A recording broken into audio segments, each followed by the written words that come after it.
vermelha para conscientizar sobre a prevenção, assistência, proteção e promoção dos direitos humanos das pessoas que vivem com HIV, AIDS e outras infecções sexualmente transmissíveis. Por isso, eu convidei hoje aqui a nossa infectologista, a doutora Joana Dark Frade. Ela vai estar esclarecendo um pouco mais sobre este assunto, que é de extrema importância para você que também está nos assistindo a partir de agora, tá certo? Eu, inclusive, estou até de vermelho hoje, viu? Tudo bom, doutora? Seja bem-vinda aqui ao nosso programa. Fica à vontade. HIV e AIDS, doutora, são a mesma coisa? Conta pra gente. Não, na verdade, HIV é o vírus que, se não for tratado, resulta na doença AIDS. Então, a pessoa pode viver com HIV, que é uma condição crônica, ou ser doente de AIDS, se ele não se tratou e adoeceu, ou descobriu tardiamente a condição de pessoa vivendo com o vírus. Maravilha. Doutora, como saber se a pessoa está ou não com HIV e qual que é a forma mais rápida de descobrir? A forma mais rápida são exatamente os testes rápidos, que são feitos com uma gota de sangue. Então, é tudo muito fácil, é só procurar o serviço onde está disponível o teste rápido e desde que você tenha vivido alguma situação de risco, ou seja, sexo sem proteção, então você pode procurar o serviço. No caso onde nós trabalhamos, que é o Hospital Clementino Fraga, esses testes são disponíveis. Basta a pessoa querer fazer, levar um documento com foto e autorizar que seja realizado o exame. Doutora Joana, deixa eu te perguntar uma outra coisa. Esse caso de HIV está dando mais em homens ou mulheres? Na verdade, a prevalência é maior em homens, mas existem muitas mulheres contaminadas. Quer dizer, não é uma doença de homens e, principalmente, não é uma doença de homens que fazem sexo com homens. Porque, na verdade, durante muito tempo houve essa questão do estigma de que quem era gay tinha mais, era quem tinha HIV. Então, isso criou-se um estigma, inclusive. Mas isso não é verdade. Na verdade, adquirir o HIV é de quem é sexualmente ativo e que faz sexo sem proteção.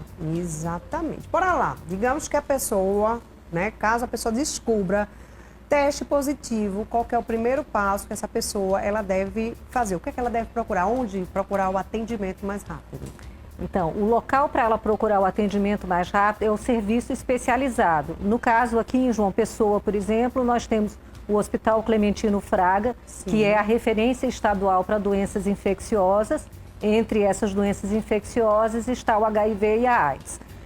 Ou também existe o CTA do município de João Pessoa, que também é o serviço que é disponível para acolhimento.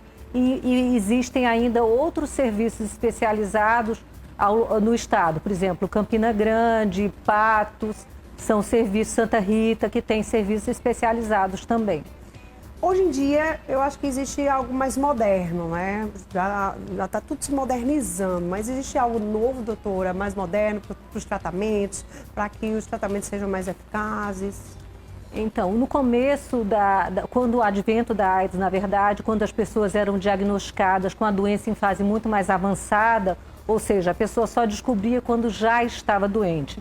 Esses testes no início não eram disponíveis tão facilmente. Então, o tratamento era bem mais complexo, né? Era o que se chamava de coquetéis, que era uma combinação de vários medicamentos e esses medicamentos garantiam o tratamento, mas o tratamento era difícil. Às vezes, a quantidade de comprimidos era muito grande.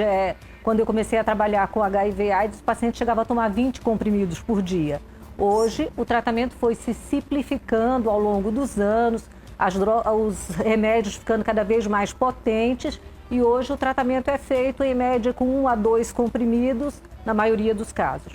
A gente está aqui com algumas medicações, abençoada, eu queria... o Ulisses está ali, o Ulisses que mostra, né?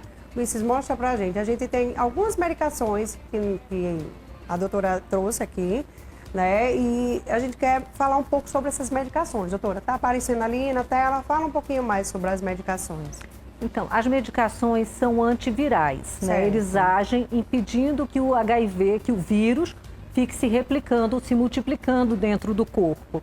Então, quando se atinge a etapa de controle do vírus, a pessoa fica com o vírus, entre aspas, zerado no sangue. Quer dizer, a carga viral fica não detectada e esta pessoa passa a não transmitir o HIV, inclusive, né? E aí se estabelece uma condição de cronicidade. Tem o vírus, mas não está doente e não transmite. Quais são as formas que mais transmite hoje, doutora? A forma de maior transmissão é a relação sexual. Na verdade, é quase que exclusivamente, porque há uma transmissão vertical da mãe que tem o HIV e não se trata, que pode passar para a criança, para o bebê, durante a gestação ou durante o parto sem assistência. E essa transmissão sexual que é o que define, na verdade, da maioria das vezes. Existe também a possibilidade de contaminação por compartilhar pérfuro cortantes, que são as seringas, agulhas, que é possível isso acontecer, por exemplo, em usuários de drogas ilícitas e, muito raramente, em pessoas, por exemplo, em serviços de saúde em que não se usa a proteção adequada. Situações essas que não deveriam acontecer, obviamente, mas existe essa possibilidade também. Mas o fundamental é a transmissão através das relações sexuais. Bora lá. A pessoa tendo, né, AIDS, bora lá, AIDS, HIV, enfim. A pessoa pode conviver com essa pessoa normalmente? Porque tem gente que acha assim, não quero mais nem saber de chegar perto dessa pessoa, vai que ela toca em mim, eu pego. Não é assim, né, doutor? É muito importante que se frise.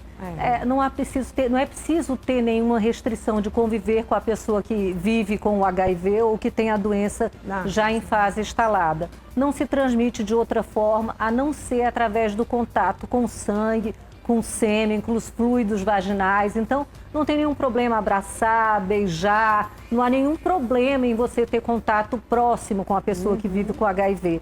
Até porque é bom que se diga, na maioria das vezes, ninguém sabe se tem ou não tem o HIV nesse contato, porque isso não é uma coisa que normalmente a pessoa que tem o vírus sai publicizando, com raríssimas exceções, que são as pessoas que levantam bandeiras da defesa.